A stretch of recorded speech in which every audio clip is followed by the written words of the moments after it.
વડોદરામાં તોફાની તત્વો બેફામ બની રહ્યા છે। 3 યુવક મંડળોની મૂર્તિઓ ખંડિત કરી ચોરી કરવા આવેલા યુવકે આ મૂર્તિઓને ખંડિત કરી હોવાના ખુલાસા થઈ રહ્યા છે। ત્રણેય પંડાલોમાંથી માત્ર 50 રૂપિયાની ચોરી કરી આખા તંત્રને દોડતું કરી દીધું। આ ઘટના બાદ ગણેશ મંડળ દ્વારા ખંડિત મૂર્તિનું વિસર્જન કરી નવી મૂર્તિની સ્થાપના કરાઈ છે। તો બીજી તરફ પોલીસે કૃણાલ ગોદડિયાને ઝડપી પાડી કાર્યવાહી આગળની હાથ ધરી છે।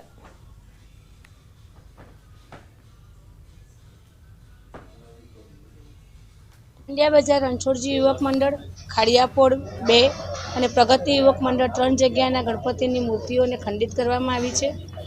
જેણે પણ આ કૃત્ય કર્યું છે એ ક્યારેય ચલાવવામાં નહીં આવે।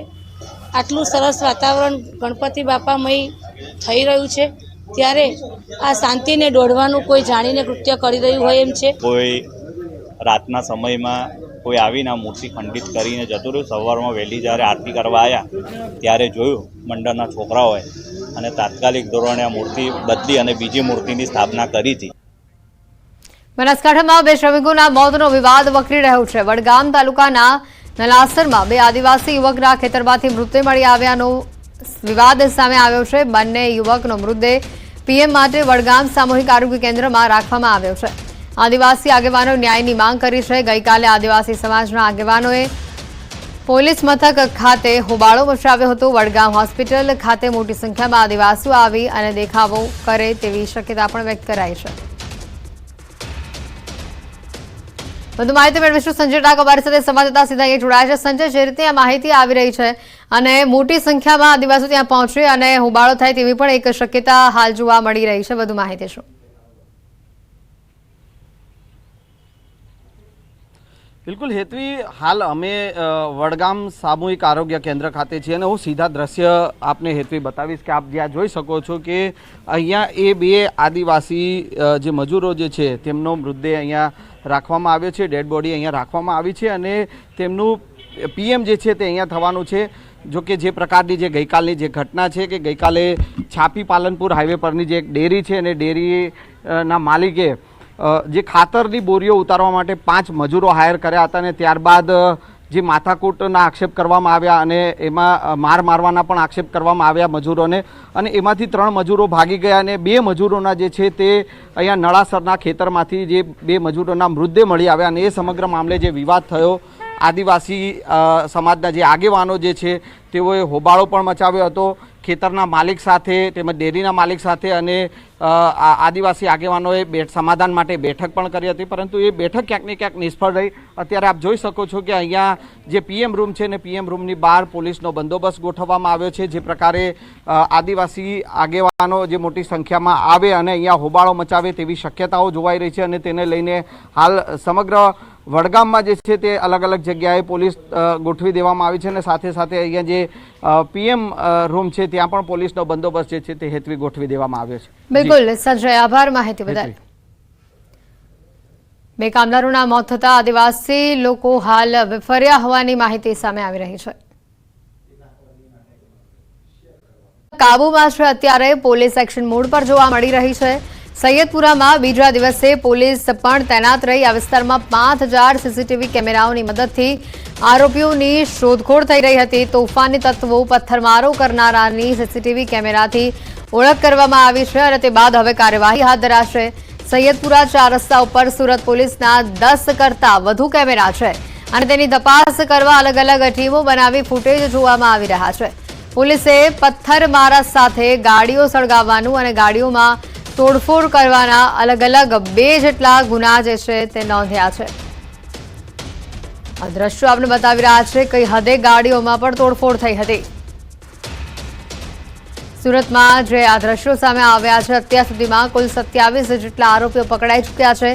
આ વિસ્તારમાં સુરત શહેરમાં 5000 સીસીટીવી કેમેરાની મદદથી જેટલા બી આરોપીઓ છે તેની શોધખોળ અને તપાસ થઈ રહી છે।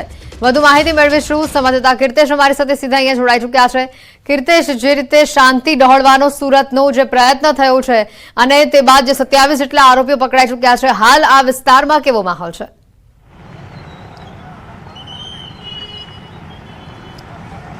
બિલકુલ હેતવી, જે પ્રકારની ઘટના હતી ગઈકાલે પથ્થરબાજી બાદ 12 કલાક થવા આવ્યા છે. સમગ્ર વિસ્તાર શાંતિમય માહોલમાં જે સીધી ઉપર પોલીસે કંટ્રોલ મેળવી લીધો છે. જ્યાં જુઓ ત્યાં પોલીસની ગાડીઓ તૈનાત છે. પોલીસ સતત આ વિસ્તારમાં પેટ્રોલિંગ કરી રહી છે. સૌથી મહત્વની વાત છે કે રાતની ઘટના બાદ સુરત પોલીસના 5000 જેટલા સુરત પોલીસના કેમેરા છે. તેમાં સૈયદપુરા વિસ્તારમાં લાગેલા જે કેમેરા છે રોડ ઉપર પોલીસના, આ કેમેરાના હવે ફૂટેજ મેળવવાની કામગીરી શરૂ કરવામાં આવી છે. અલગ અલગ ટીમો બનાવવામાં આવી છે અને આ ફૂટેજ ચેક કરવામાં આવી રહ્યા છે અને આ ફૂટેજમાં રહેલા તમામ લોકોની હવે ધરપકડ કરવામાં આવશે. એટલે કે પથ્થરમારો કરનારા 5 અને ટિક્કણખોરી કરતા 27 લોકોની ધરપકડ કરવામાં આવી છે.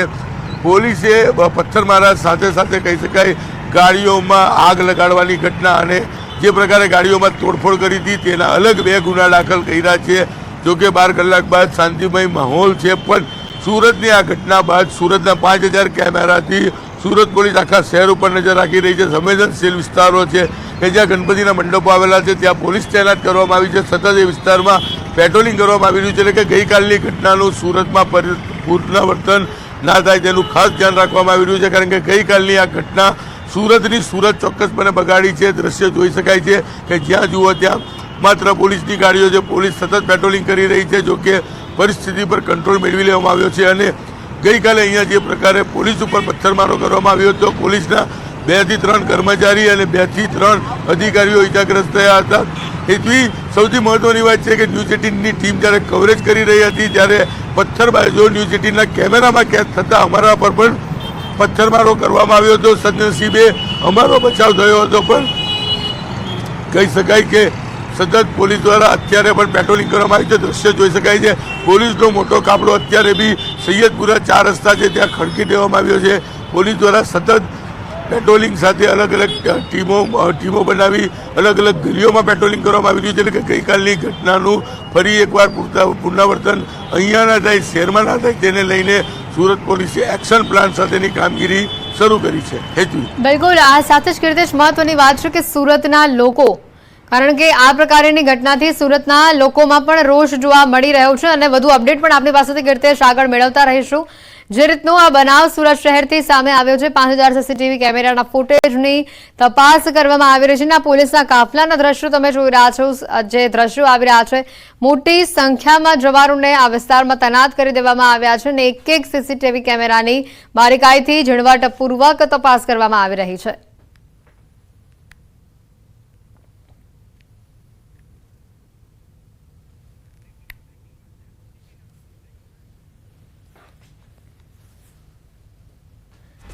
અને સમાચાર આવી રહ્યા છે સુરતથી જે પથ્થરમારા પ્રકરણમાં હવે અન્ય પણ કેટલાક મોટા ખુલાસા સામે આવી રહ્યા છે. ગુનો આચરવા બાળકોનો ઉપયોગ કરવામાં આવ્યો હોવાનો આક્ષેપ છે. પથ્થરમારો કરવા બાળકોનો ઉપયોગ કરવામાં આવ્યા હોવાનો આ સૌથી મોટો આક્ષેપ કરવામાં આવી રહ્યો છે. પંડાલ પાસે પથ્થરમારા પ્રકરણની ઇનસાઇડ સ્ટોરી ન્યૂઝ 18 સૌથી ઝડપી આપને બતાવી રહ્યું છે. પથ્થરમારા બાદની જે ઘટના જે બની છે, આક્ષેપો પર જે આક્ષેપો લગાવવામાં આવી રહ્યા છે, આ પ્રકરણમાં અનેક હજી મોટા ખુલાસા થઈ શકે છે. કારણ કે સૌથી મોટી વાત અહીંયા આવી છે કે આ હુમલો કરવા માટે બાળકોનો ઉપયોગ કરવામાં આવ્યો હતો.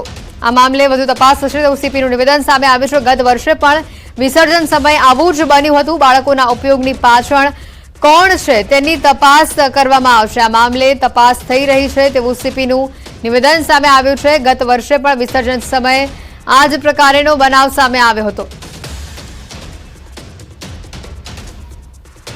अभी ये सब इंट्रोगेशन में सब आएगा. इन्वेस्टिगेशन में अभी तो हमारा एक प्रायोरिटी थे कायदा ने व्यवस्था का जो जानने की, और वो हम इंट्रोगेशन करके सही इसमें क्यों हुआ, कैसे हुआ, इसके पीछे कौन है, वो सब हम निकालेंगे. पिछले बार विसर्जन के दिन इस तरह के जो छोटे बच्चों ने किया तो बाद में कंप्रोमाइज हुआ, ऐसा जानकारी है. तो इसी हिसाब से इस बार जो यहाँ पे काफ़ी हम लोगों ने मेहनत किया था, शांति समिति मीटिंग सब बढ़िया किया गया था, लेकिन फिर भी जो है अमुक जो बच्चों को यूज़ किया गया है तो उसके पीछे कौन कौन है मास्टरमाइंड, उसके ऊपर भी हम लोग તોફાની તત્વોને ગૃહ રાજ્યમંત્રીની કડક ચેતવણી આપવામાં આવી છે. ગુનો કરીને ઘરને તાળું મારી કોઈ નહીં બચી શકે. ગમે તેટલા મજબૂત તાળા હશે, ગુનેગાર પકડાઈ જશે. ગમે ત્યાં છુપાયો હશે, ગુનેગારોને પકડી લેવામાં આવશે. આ ગૃહ રાજ્યમંત્રી હર્ષ સંઘવીનું નિવેદન છે. ગુજરાતની શાંતિ દોલવાની કોઈ બી કોશિશ કરશે તો આ જ પ્રકારે કડકમાં કડક પગલાં જરૂરથી ભરવામાં આવશે. આ તાલા તો લોખંડના બનેલા છે. ખાલી ગમે તેટલા મજબૂત તાલા બાંધશો તો બી તાલા તોડી તોડીને એક એકને નીકાળીને પકડશો. તાલા મારવાથી કોઈ બચી નથી જતું. પથ્થર મારવાની હિંમત નહીં કરવી. ગમે ત્યાં છુપાયા હશે એક એકને શોધીને અંદર લઈ જઈશું. આગળ વધીએ અન્ય સમાચારો તરફ. વડોદરાથી વિગતો આવી રહી છે. ભાયલીમાં શાંતિ ડહોળવાનો પ્રયાસ થયો છે. અરબી ઝંડા લગાવતા સ્થાનિકોનો વિરોધ સામે આવ્યો. અર્બન 7ના ધાબા પર આ ઝંડા લગાવવામાં આવ્યા. ગણેશોત્સવમાં ઝંડા લગાવતા સ્થાનિકોનો વિરોધ સામે આવ્યો. સ્થાનિક કાઉન્સિલરે ઝંડાને ઉતારી દીધા છે. હાલમાં અર્બન 7 વિસ્તારમાં પોલીસનો ચાંપતો બંદોબસ્ત ગોઠવી દેવામાં આવ્યો છે.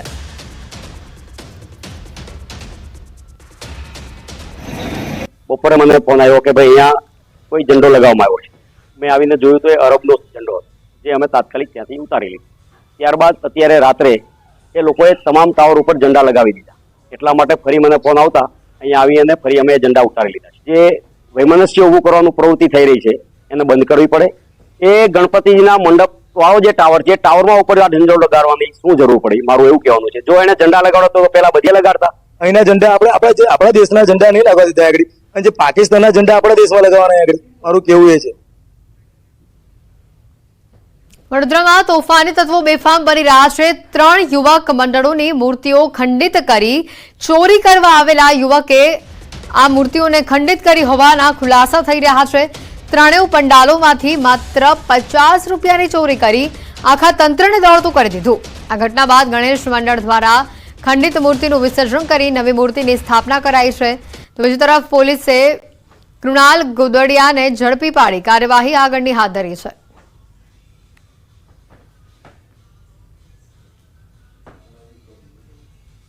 ઇન્ડિયા બજાર રણછોડજી યુવક મંડળ, ખાડિયાપોળ 2 અને પ્રગતિ યુવક મંડળ 3 જગ્યાના ગણપતિની મૂર્તિઓને ખંડિત કરવામાં આવી છે. જેણે પણ આ કૃત્ય કર્યું છે એ ક્યારેય ચલાવવામાં નહીં આવે. આટલું સરસ વાતાવરણ ગણપતિ બાપામય થઈ રહ્યું છે ત્યારે આ શાંતિને દોડવાનું કોઈ જાણીને કૃત્ય કરી રહ્યું હોય એમ છે. કોઈ રાતના સમયમાં કોઈ આવીને આ મૂર્તિ ખંડિત કરીને જતું રહ્યું. સવારમાં વહેલી જ્યારે આરતી કરવા આવ્યા ત્યારે જોયું મંડળના છોકરાઓએ અને તાત્કાલિક ધોરણે આ મૂર્તિ બદલી અને બીજી મૂર્તિની સ્થાપના કરી હતી. બનાસકાંઠામાં 2 શ્રમિકોના મોતનો વિવાદ વકરી રહ્યો છે. વડગામ તાલુકાના નલાસરમાં 2 આદિવાસી યુવકના ખેતરમાંથી મૃતદેહ મળી આવ્યાનો વિવાદ સામે આવ્યો છે. બંને યુવકનો મૃતદેહ પીએમ માટે વડગામ સામૂહિક આરોગ્ય કેન્દ્રમાં રાખવામાં આવ્યો છે. આદિવાસી આગેવાનો ન્યાયની માંગ કરી છે. ગઈકાલે આદિવાસી સમાજના આગેવાનોએ પોલીસ મથક ખાતે હોબાળો મચાવ્યો હતો. વડગામ હોસ્પિટલ ખાતે મોટી સંખ્યામાં આદિવાસીઓ આવી અને દેખાવો કરે તેવી શક્યતા પણ વ્યક્ત કરાઈ છે. વધુ માહિતી મેળવીશું સંજય ડાક અમારી સાથે સંવાદદાતા સીધા અહીં જોડાયા છે. સંજય, જે રીતે આ માહિતી આવી રહી છે અને મોટી સંખ્યામાં આદિવાસીઓ ત્યાં પહોંચે અને હોબાળો થાય તેવી પણ એક શક્યતા હાલ જોવા મળી રહી છે, વધુ માહિતી શું? બિલકુલ હેતવી, હાલ અમે વડગામ સામૂહિક આરોગ્ય કેન્દ્ર ખાતે છીએ અને હું સીધા દ્રશ્ય આપને હેતવી બતાવીશ કે આપ જ્યાં જોઈ શકો છો કે અહીંયા એ 2 આદિવાસી જે મજૂરો જે છે તેમનો મૃતદેહ અહીંયા રાખવામાં આવ્યો છે. ડેડ બોડી અહીંયા રાખવામાં આવી છે અને તેમનું પીએમ જે છે તે અહીંયા થવાનું છે.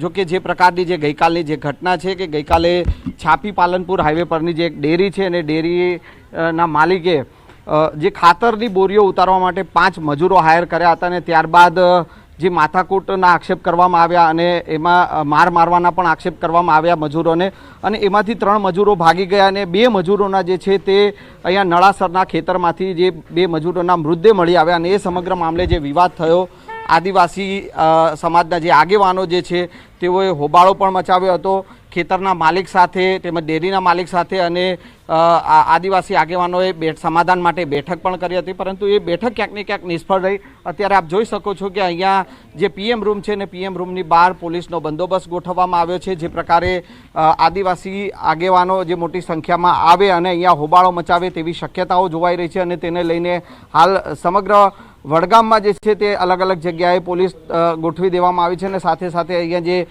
પીએમ રૂમ છે ત્યાં પણ પોલીસનો બંદોબસ્ત જે છે તે હેતવી ગોઠવી દેવામાં આવ્યો છે. બિલકુલ સંજય, આભાર માહિતી બદલ. 2 કામદારોના મોત થતા આદિવાસી લોકો હાલ વિફર્યા હોવાની માહિતી સામે આવી રહી છે.